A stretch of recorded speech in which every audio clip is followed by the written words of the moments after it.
Hello बच्चों, मैं आपका गणित शिक्षक कमलेंद्र हूँ।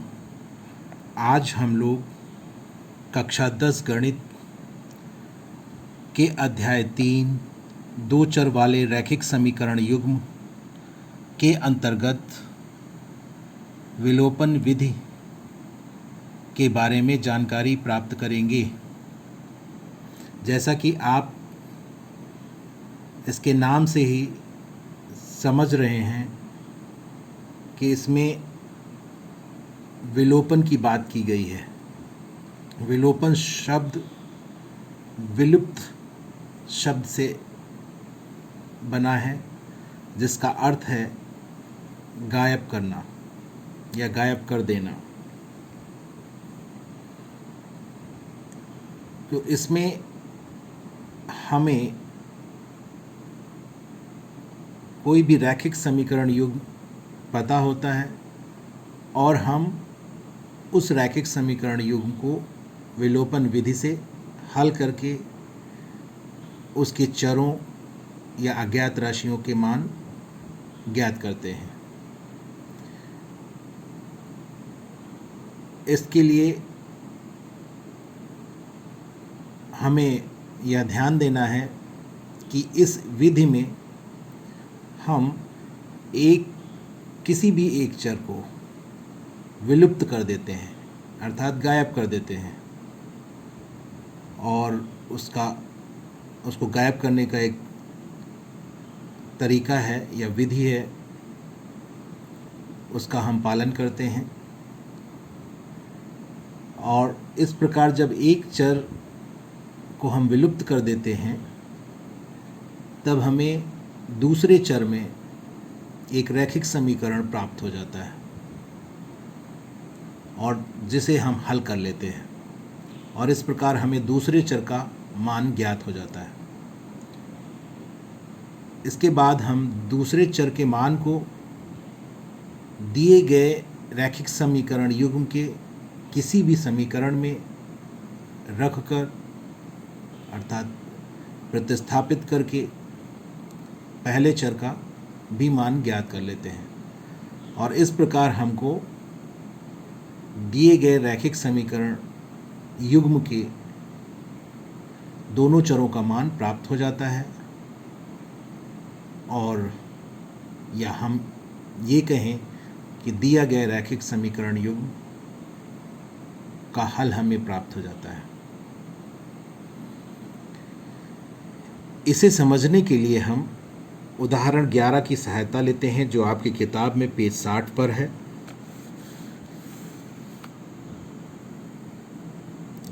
देखिए इस उदाहरण में क्या दिया गया है। दो व्यक्तियों की आय का अनुपात 9:7 है और उनके खर्चों का अनुपात 4:3 है। यदि प्रत्येक व्यक्ति प्रति महीने 2000 रुपये बचा लेता है तो उनकी मासिक आय ज्ञात कीजिए। इसके हल को देखेंगे। आपकी किताब में क्या दिया है। यहाँ पर दोनों व्यक्तियों की मासिक आय को क्रमशः 9x रुपये और 7x रुपये माना गया है, और उनके खर्चों को क्रमशः 4y रुपये और 3y रुपये माना गया है। यह इन्हीं से निरूपित किया गया है। इसे क्यों इस प्रकार माना गया है, इसे थोड़ा समझने का प्रयास करें कि दोनों व्यक्तियों की आय का अनुपात आप उदाहरण में देख रहे हैं 9:7 दिया है। इसमें जो पहले व्यक्ति की आय के लिए अनुपाती संख्या आई है वो 9 आई है।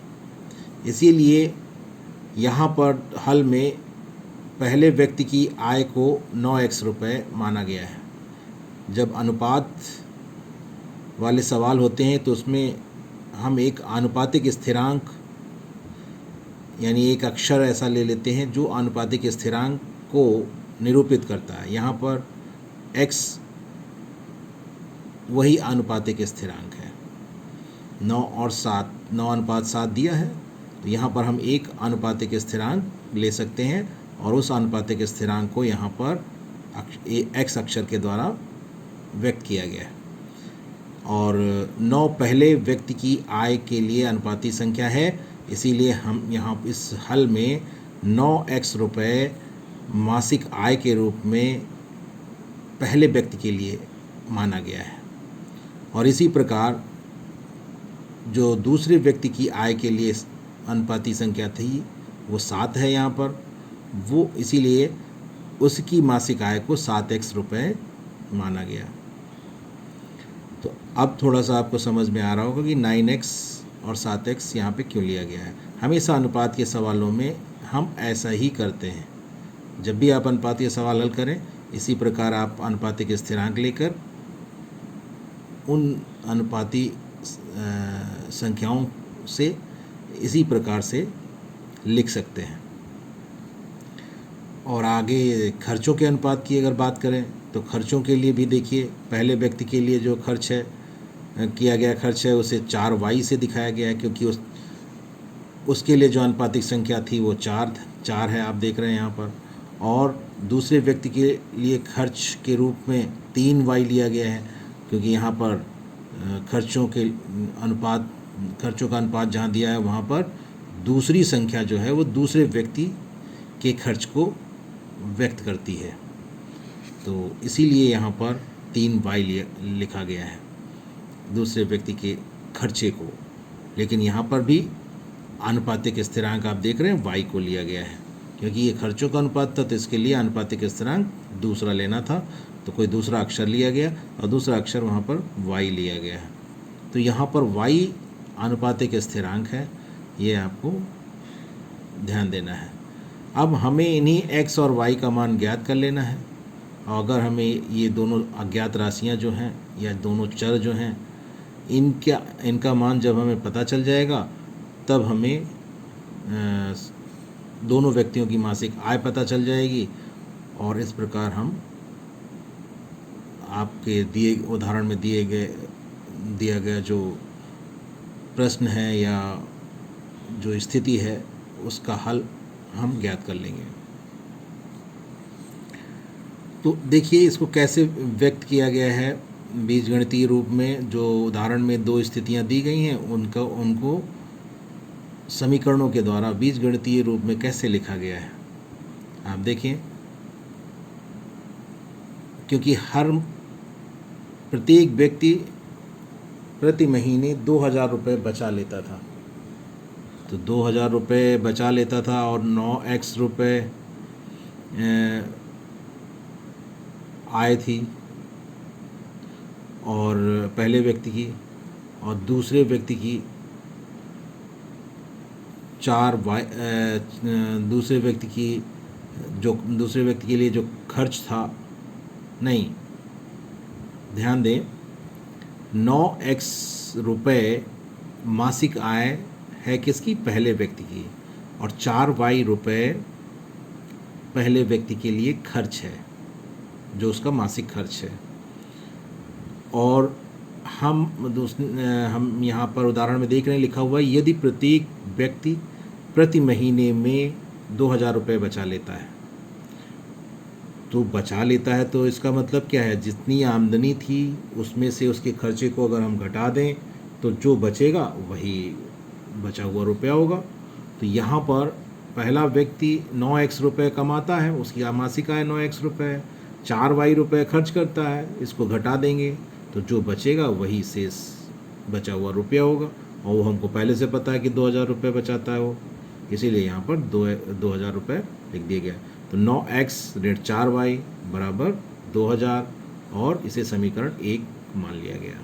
इसी प्रकार दूसरे व्यक्ति के लिए अगर हम कहें तो दूसरे व्यक्ति के लिए यहाँ पर अलग अलग व्यक्तियों के लिए अलग अलग समीकरणें आई हैं। तो यहाँ पर देखेंगे दूसरे व्यक्ति के लिए क्या है, दूसरे व्यक्ति के लिए आप यहाँ पर देखें 7x रुपये मासिक आय माना गया है, यानी आमदनी उसकी 7x रुपये है, खर्चा उसका 3y रुपये है, मासिक खर्चे और मासिक आय की बात हो रही है। तो 7x रुपये आय है और 3y रुपये खर्च है। अगर 7x में से 3y घटा देंगे, उसी को लिखा गया यहाँ पर, आमदनी में से खर्चे को घटाया गया तो शेष रुपया आ जाएगा, इसलिए 7x ऋण 3y बराबर 2000 रुपया आ गया। ये समीकरण आपकी 2 बन जाती हैं। तो 2 चरों में 2 रैखिक समीकरणें हमें प्राप्त हो गई और इस प्रकार यह रैखिक समीकरण युग्म बन गया, जोड़ा बन गया। दोनों समीकरणों को जब हम एक साथ लेते हैं इस तरह की, तो हम कहते हैं 2 चरों का रैखिक समीकरण युग्म है, जोड़ा है। और इसके बाद आप देखें कि चरण 1 में क्या किया गया है। चरण 1 में ये बताया गया है कि अब विलुप्त करने का तरीका क्या है। ये इसे समझेंगे कि विलुप्त कैसे करते हैं किसी चर को। तो उसके लिए तरीका क्या है, y किसी भी चर को हम विलुप्त कर सकते हैं। यहाँ पर इन्होंने क्या किया है, ये देखिए, y के गुणांकों को, गुणकों लिखा हुआ है, गुणकों कहिए या गुणांकों कहिए। हम लोग ज़्यादातर गुणांकों शब्द का प्रयोग करते हैं, इसलिए हम गुणांकों ही बोलेंगे। आप गुणकों भी लिख सकते हैं। तो y के गुणांकों को समान करने के लिए समीकरण 1 को 3 से तथा समीकरण 2 को 4 से गुणा कीजिए।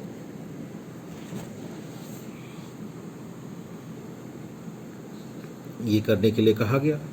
तो समीकरण 1 को 3 से, तो समीकरण 1 है तो उसको 3 से गुणा करेंगे तो क्या होगा, 3 9 27, तो वही 27x लिख दिया गया। 4 को 3 से जब गुणा करेंगे, 4 3 12, 12y लिख दिया गया। और बराबर 2000 था, 2000 को 3 से गुणा करेंगे तो 6000 हो जाएगा। इस प्रकार से हमें जब समीकरण 1 को हम 3 से गुणा करेंगे तो हमें मिलेगा 27x ऋण 12y बराबर 6000। और ये समीकरण 3 मान ली गई है, इसे ही समीकरण 3 लिखा गया है। आप देख रहे हैं समीकरण 3, 27x ऋण 12y बराबर 6000 और समीकरण 3 मान लिया गया। समीकरण 2 को लिखा गया है कि 4 से गुणा कीजिए। तो जब 4 से गुणा करेंगे, ये समीकरण 2 ये है। 7x में जब आप 4 से गुणा करेंगे तो 4 7 28x होगा। और 4 से ही जब आप ऋण 3y में गुणा करेंगे तो 4 3 12, ऋण का 12y आ जाएगा। और बराबर 2000 है, 2000 में जब 4 से गुणा करेंगे तो 8000 आ जाएगा। इस प्रकार इस समीकरण को समीकरण 4 मान लिया गया है। तो पहला काम तो यहाँ पे ये किया गया है कि y के गुणांकों को समान किया गया है। तो y के गुणांकों को समान किया गया, जिस चर को हम विलुप्त करना चाहते हैं उसी के गुणांकों को हम समान कर लेते हैं। ये ध्यान रखना है आपको, जिस चर को हमें विलुप्त करना है, गायब करना है, उसके गुणांकों को समान कर लेते हैं। यहाँ y का गुणांक 4 है, यहाँ y का गुणांक, समीकरण 1 में y का गुणांक 4 है और समीकरण 2 में y का गुणांक 3 है। ऋण चिन्हों की हम बात यहाँ पर नहीं कर रहे हैं, हम केवल संख्यात्मक मान को देख रहे हैं। तो y का गुणांक 4 है पहले समीकरण में, y का गुणांक 3 है पहले दूसरे समीकरण में। तो ये इन गुणांकों को आप देख रहे हैं, ये अलग अलग हैं, समान नहीं है। इनको समान करना है। इनको समान करने का तरीका क्या है कि इनका आप लासा ज्ञात कर लीजिए। 4 और 3 का लासा ज्ञात कर लीजिए। 4 और 3 का लासा ज्ञात करेंगे तो 12 के बराबर आएगा। और इसलिए हम इनके गुणांकों को, y के गुणांकों को हम 12 के बराबर बनाने का प्रयास करते हैं। 12 के बराबर बनाना है अगर हमें, तो 4y है तो उसे 12y बनाना है तो हम 3 से गुणा करेंगे। इसीलिए यहाँ पर लिखा गया समीकरण 1 को 3 से गुणा करेंगे हम। अब कैसे पता किया गया वो तो आप समझ गए होंगे। ये ध्यान नहीं देंगे तो आपको यही चीज़ समझ में नहीं आएगी कि हम किस संख्या से गुणा करें। जो भी समीकरण 1 में और समीकरण 2 में उस चर के गुणांक होते हैं जिसे हम विलुप्त करना चाहते हैं, उन गुणांकों का हम लासा ज्ञात कर लेते हैं रफ में। और लासा जब हमें पता चल जाता है तब हम उसके आधार पर यह ज्ञात कर लेते हैं कि लासा के बराबर गुणांक करने के लिए हमें किस संख्या से गुणा करना है। जैसे यहाँ पे ज्ञात किया गया, 4 और 3 का लासा 12 हुआ और 12 बनाने के लिए हम 4 से लासा में भाग करेंगे तो 3 आएगा, इसलिए 3 से पहले समीकरण में गुणा किया गया। 3 यहाँ पर है दूसरे समीकरण में गुणांक। अब 3 से 12 में जब भाग करेंगे तो 4 आएगा। तो हमें इस प्रकार प्राप्त हो जाता है कि समीकरण 2 में हम 4 से गुणा करेंगे। तो जब ये पता चल गया तो वही यहाँ पर किया गया है। समीकरण 1 को 3 से गुणा किया गया है, समीकरण 2 को 4 से गुणा किया गया और जो भी आया वो लिखा गया। और इसको लिखने के बाद अब हमें यह करना होता है कि किसी तरह से ये जो समान किए गए पद हैं ये कट जाएं। तो कैसे, कब कटेंगे और कब नहीं कटेंगे ये हमें पता होना चाहिए। अगर दोनों के चिन्ह समान हैं तो अगर हमें इन्हें काटना है तो हमें इन दोनों समीकरणों को घटाना पड़ेगा, क्योंकि जब तक चिन्ह एक का उलट करके दोनों के चिन्ह भिन्न नहीं हो जाते हैं तब तक ये पद कट नहीं सकते हैं। और कटे चिन्ह किस क्रिया में, गणित की किस क्रिया में उलटते हैं? घटाने पर ही उलटते हैं, आप जानते हैं। इसलिए हम दोनों समीकरणों को घटाएंगे, तभी ये दोनों पद कट पाएंगे, सरल हो पाएंगे। कट कर कैंसिल हो जाएंगे और शून्य आ जाएगा और फिर एक चर गायब हो जाएगा, विलुप्त हो जाएगा।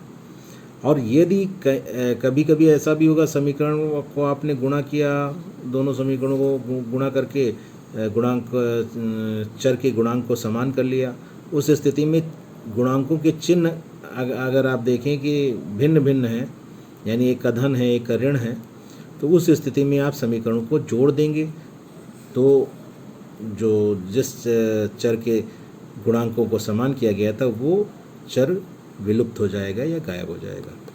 तो इस प्रकार से आप यह पता कर लेंगे कि समीकरणों को कब हमें जोड़ना है और कब हमें घटाना है।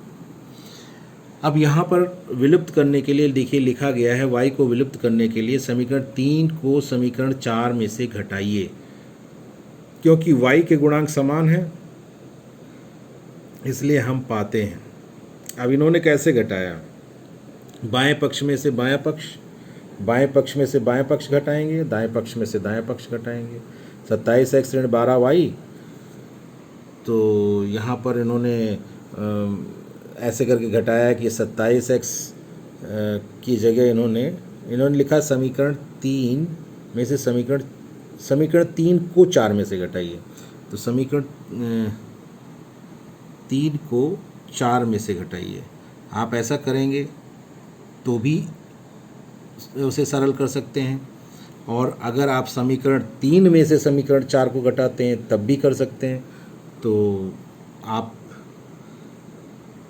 अगर समीकरण 4 में से समीकरण 3 को घटाते हैं तो उस स्थिति में, या समीकरण 3 में से समीकरण 3 को 4 में से घटाते हैं, दोनों ही बातों का एक ही अर्थ है, कंफ्यूज मत होइएगा। क्या मैं कह रहा हूँ, ध्यान से एक बार फिर से सुनिए। समीकरण 3 को समीकरण 4 में से घटाना, समीकरण 3 को समीकरण 4 में से घटाना, एक तरह से इसको इस प्रकार कह सकते हैं जैसा कि आपकी किताब में लिखा है। दूसरा यह भी कह सकते हैं कि समीकरण 4 में से समीकरण 3 को घटाना, ऐसे भी बोल सकते हैं। तो अगर हम ऐसा करते हैं जैसा कि आपकी किताब में दिया है, तो सजातीय पद ही घटते हैं, ये आपको पता है। तो x वाले पद घटेंगे, y वाले पद घटेंगे, बिना xy वाले पद घटेंगे। तो यहाँ पर देखिए 28x में से 27x घटेगा, वही यहाँ पर आपका लिखा गया 28x ऋण 27x, और 12y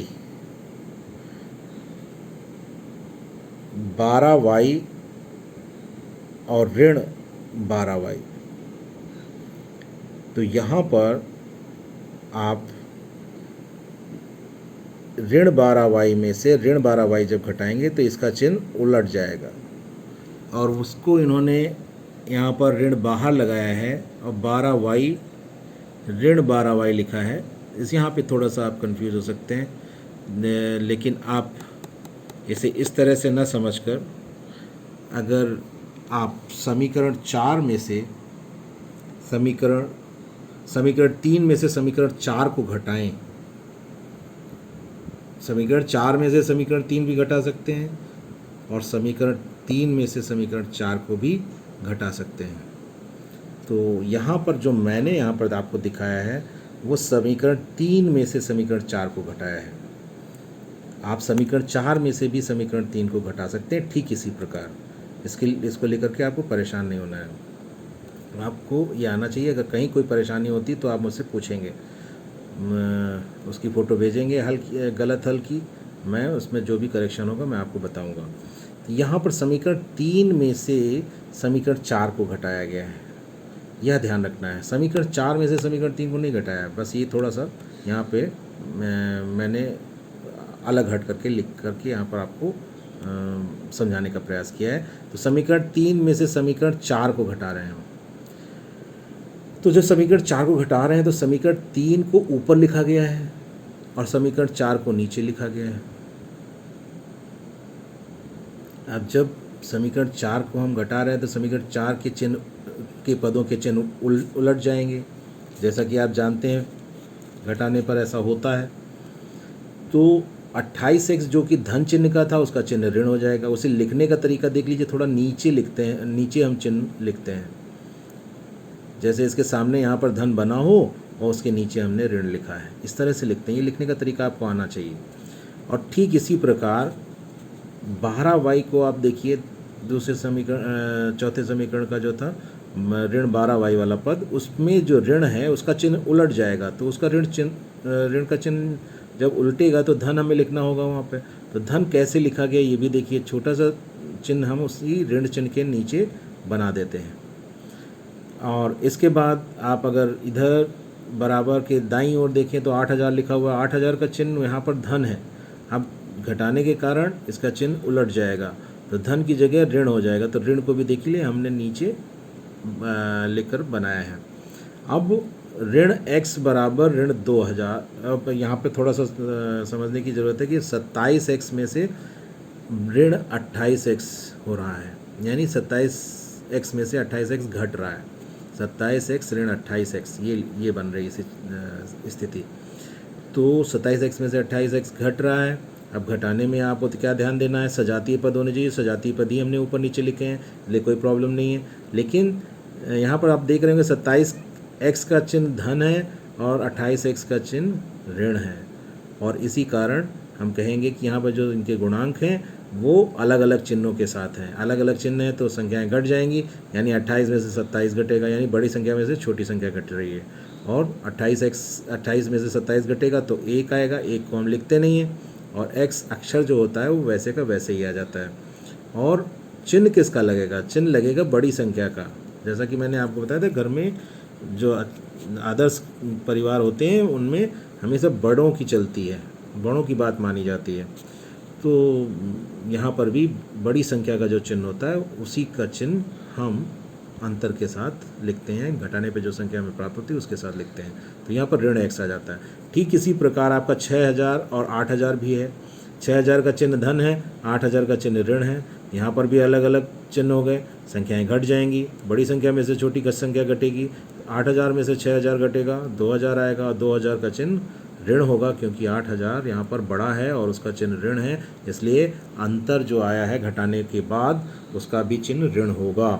और इस प्रकार ऋण x बराबर ऋण 2000 हमें मिल जाता है। और यहाँ पर हम ऋण चिन्ह से दोनों पक्षों में गुणा कर देते हैं, या ये कहिए कि ऋण 1 से दोनों पक्षों में गुणा कर देते हैं, चाहे जो भी आप कह लें। और इस प्रकार जब हम करते हैं तो ऋण और ऋण की गुणा होती तो धन हो जाता है, इसलिए यहाँ पर धन हो जाएगा। और ऋण की गुणा इधर भी होती है तो धन हो जाएगा। दोनों तरफ यानी बाएं पक्ष और दाएं पक्ष दोनों तरफ संख्याएं धनात्मक हो जाती हैं, और इस प्रकार हमें x बराबर 2000 प्राप्त हो जाता है। तो वही x बराबर 2000 यहाँ भी प्राप्त हुआ है आपकी किताब में, तो ऐसा ही आप प्राप्त कर लेंगे। अब आप देख रहे हैं कि चर x का मान हमें प्राप्त हो गया। हमने चर y को विलुप्त किया था, और चर y को विलुप्त करने के बाद हमें एक चर में रैखिक समीकरण प्राप्त हो जाता है। और एक चर में जब ये 12y यहाँ कैंसिल हो जाता है, जो एक चर में जब रैखिक समीकरण प्राप्त होता है तब हम उसे सरल कर लेते हैं और एक चर का मान दूसरे चर का मान हमको प्राप्त हो जाता है। तो यहाँ पर दूसरे चर का मान प्राप्त हो गया। अब इसके बाद हम क्या करेंगे, इसके बाद हम जिस चर का मान हमें प्राप्त हो गया उसे दिए गए दोनों समीकरण जो होते हैं रैखिक समीकरण युग्म के, उनमें से किसी भी समीकरण में जिसमें सरल लगे हमें गणना, उस समीकरण रैखिक समीकरण में हम इस चर के मान को रख देते हैं। अभी आपकी किताब में यहाँ पर x का मान समीकरण 1 में रखा गया है, तो समीकरण 1 में रखा गया है, तो चलिए हम समीकरण 1 में ही प्रतिस्थापित करके y के मान को ज्ञात करते हैं। तो समीकरण 1 है क्या? समीकरण 1 है आपकी 9x ऋण 4y बराबर 2000। तो इसमें हम x की जगह पर 2000 रख देंगे, तो वही देखिए 9x की जगह पे लिखा गया है 9 गुणे 2000, ब्रैकेट में कर दिया गया है 2000 को, इसका मतलब 9 गुणे 2000 है। ब्रैकेट और 9 के बीच कोई चिन्ह नहीं है, इसका मतलब गुणे का चिन्ह है, तो 9 गुणे 2000 इसका मतलब हो गया, यह स्पष्ट हो गया होगा। और ऋण 4y था पहले समीकरण में, वो ऋण का 4y लिख दिया गया और बराबर 2000, ये सब वैसे ही समीकरण लिख दी गई, केवल x का मान प्रतिस्थापित किया गया, यानी x की जगह पर 2000 उसका जो मान था वो लिख दिया गया है। अब 9 गुणे 2000 कितना होता है वो आप यहाँ से देख सकते हैं, मैंने सरल करके दिखाया आपको कि 9 गुणे 2000 ऋण 4y बराबर 2000 ऐसा था, और 9 और 2000 की गुणा हुई तो 18000 हो गया, 18000 ऋण 4y बराबर 2000। और इसके बाद हमें तो y का मान ज्ञात करना है, इसमें y अज्ञात राशि है या चर राशि है, इसको अकेला करना पड़ेगा। अकेला करने का तरीका क्या है? पहले उसके साथ वाली जितनी भी संख्याएं अगर हैं, जो भी पद हैं, उनको हटा करके दूसरी तरफ ले जाना है। तो 18000 यहाँ पर क्या है, ये इसमें y नहीं है, इसको हटाइए और दाईं तरफ ले जाइए। तो दाईं तरफ ले जाएंगे 18000 को, तो यहाँ धनात्मक है बाईं तरफ, तो दूसरी तरफ ऋणात्मक हो जाएगा, तो 2000 ऋण 18000 हो जाएगा। इधर बाईं तरफ केवल ऋण 4y बचेगा, और 2000 ऋण 18000 आप फिर देख रहे हैं 2000 धन चिन्ह का है, 18000 ऋण चिन्ह का है, दोनों के चिन्ह अलग अलग हैं। अब जब अलग अलग चिन्ह होते हैं तो संख्याएं घट जाती हैं, और बड़ी संख्या में से छोटी संख्या घटती है। 18000 में से 2000 घटेगा, 16000 आएगा, और 16000 का चिन्ह क्या होगा? 16000 का चिन्ह वही होगा जो बड़ी संख्या का चिन्ह है, यानी 18000 का चिन्ह है। 18000 का चिन्ह ऋण है, इसलिए 16000 का चिन्ह भी ऋण होगा। अब इसके बाद जब ऋण 4y बराबर ऋण 16000 हमें प्राप्त हो जाता है, तो अभी भी हमारी बात नहीं बनी है, क्योंकि हम y का मान ज्ञात करना चाहते हैं। तो y का गुणांक उस स्थिति में एक ही रहना चाहिए और खाली y होना चाहिए, यह कह लें। तो ऋण 4 को भी यहाँ से हटाएंगे। अब ऋण 4 और y के बीच कौन सा चिन्ह है? गुणे का चिन्ह है। अब वो जब दाईं तरफ ऋण 4 को लेकर जाएंगे तो वो भाग में जाएगा, और भाग में जाने का मतलब बटे में जाएगा। तो इसीलिए हमने जब अगले चरण में हमने -4 को जब हम दाईं तरफ ले गए हैं, तो उसे हमने ऋण 16000 के नीचे यानी बटे में ऋण 4 लिखा है, यानी भाग में लिखा है। तो इस प्रकार जब सरल करेंगे तो माइनस और ऋण कैंसिल हो जाएंगे, और उसके बाद 4 से हम 16000 में जब भाग करेंगे तो 4000 आएगा, और इस प्रकार हमको y बराबर 4000 प्राप्त हो जाएगा। तो हमने देखा कि हमें x बराबर 2000 प्राप्त हुआ और y बराबर 4000 प्राप्त हो जाता है। अब हम कह सकते हैं कि दिए गए रैखिक समीकरण युग्म का जो हल है वो x बराबर 2000 है और y बराबर 4000 है, और इसके आधार पर हम जो दोनों व्यक्ति थे उनकी मासिक आय को ज्ञात कर सकते हैं। उनकी मासिक आय क्या 9x रुपये मानी गई थी पहले व्यक्ति की। अब x का मान 2000 निकला, तो 9x और 2000 की गुणा करेंगे तो 18000 हो जाएगा। और दूसरे व्यक्ति की जो मासिक आय थी वो 7x रुपये थी, और हमने x का मान 2000 रुपये निकाला है, तो 7 और 2000 की जब गुणा होगी तो 14000 हो जाएगा। तो इस प्रकार 18000 और 14000, तो वही यहाँ पर लिखा गया है। इसलिए व्यक्तियों की मासिक आय क्रमशः 18000 रुपये और 14000 रुपये है। और ये समीकरण, इस प्रकार समीकरण का हल ज्ञात करने के बाद प्रश्न में जो पूछा गया था, उदाहरण में जो पूछा गया था, वह हमने ज्ञात कर लिया। अब सत्यापन की बात आई है। सत्यापन का मतलब होता है कि आपने जो उत्तर निकाला है वह सही है कि गलत है, इसकी जांच कर ली जाए। तो इसकी जांच करने का तरीका क्या है? जो समीकरण में स्थितियां दी होती हैं, शर्तें दी होती हैं, उन शर्तों का पालन हमारा जो हमें जो उत्तर प्राप्त हुआ है या हल प्राप्त हुआ है वह रखने पर हमें सही मिल रहा है, शर्तें वो सही साबित हो रही हैं कि नहीं हो रही हैं, यह हमें देखना रहता है। तो हम यहाँ पर क्या देख रहे हैं, देखिए जो 18,000 रुपये मासिक आय निकली और 14,000 रुपये जो मासिक आय हमें प्राप्त हुई दूसरे व्यक्ति की, पहले दूसरे व्यक्तियों की मासिक आय पता चल गई, उनका अगर अनुपात निकाल करके देखें तो क्या होगा, ये तीनों जीरो कट जाएंगे, 18,000 अनुपात 14,000 का अनुपात निकालेंगे, तीनों जीरो कट जाएंगे, 18/14 होगा, और 14 को जब हम 2 से काटेंगे तो 2 सत्ते 14 हो जाएगा, और 18 को काटेंगे तो 2 9 18 हो जाएगा। इस तरह से अनुपात हम सरलतम रूप में जब अनुपात को लिखेंगे 18,000 अनुपात 14,000 का तो 9:7 आएगा, और यही आपके उदाहरण में भी था। आप यहाँ पर समझ लें इस चीज़ को। तो पहली शर्त जो थी वो तो सही साबित हो रही है हमारे हल के हिसाब से। और दूसरा खर्चों का अनुपात की बात करी थी उन्होंने, तो खर्चे कितने हुए वो तो उन्होंने नहीं दिया था, अनुपात केवल उसका दिया था। अब हमने जब आमदनी निकाल ली और जो बचे हुए रुपए थे वो सबके 2,000 रुपये बच रहे थे, तो 18,000 अगर पहले व्यक्ति की आमदनी थी और 2,000 रुपये वो बचा रहा था, तो 18,000 में से 2,000 घटा दें तो 14,000, 18,000 में से 2,000 घटाएंगे तो 16,000 बचेगा, वही 16,000 यहाँ पे लिखा गया आगे चल करके। और दूसरे व्यक्ति की जो आय थी वो मासिक आय वो 14,000 रुपये थी, और 14,000 रुपये में से 2,000 रुपये जब घटेंगे तो 12,000 रुपये बचेंगे। वही यहाँ पर अनुपात निकाल करके सरल करके देखा गया, और 4:3 यहाँ भी मिलेगा, तीनों जीरो कट जाएंगे, और 16:12 यहाँ पे मिलेगा। 16:12 को जब सरल किया जाएगा तो 4 3 12 और 4 चौको 16, तो 4:3 हमको मिलेगा। और इस प्रकार हम देख रहे हैं कि जो उदाहरण में दी गई 2 शर्तें थी, दोनों ही शर्तों का पालन हमारा उत्तर या हमारा हल कर रहा है, और इसलिए हम यह कहेंगे कि जो हमने हल ज्ञात किया है वह सत्य है। इस प्रकार से हमें विलोपन विधि से दिए गए सवालों को हल करना है, और जो या दिया गया कोई रैखिक समीकरण युग्म हो उसको भी हम हल कर सकते हैं। विलोपन विधि रैखिक समीकरण युग्म को हल करने की एक विधि है। इससे पहले हम लोगों ने प्रतिस्थापन विधि पढ़ी, और उससे भी पहले हमने ग्राफीय विधि के बारे में पढ़ा रैखिक समीकरण युग्म को हल करने की। तो इन तीनों ही विधियों से आप प्रत्येक सवाल को हल कर सकते हैं। हल करके देखें कि कौन सी विधि किस सवाल में सरल है और किस उदाहरण या प्रश्न में वो कौन सी विधि कठिन, थोड़ा जटिल हो सकती है, बड़ी हो सकती है विधि, कोई भी विधि, ये आप करके देख सकते हैं। अब इस जो दिया गया उदाहरण है हमने प्रतिस्थापन विधि से हल किया है, इसको हमने विलोपन विधि से हल किया है। आप इसे प्रतिस्थापन विधि से करके देखें, ग्राफीय विधि से भी करके देखें, और देखें कि कौन सी विधि जो है ज़्यादा उपयुक्त है इसके लिए।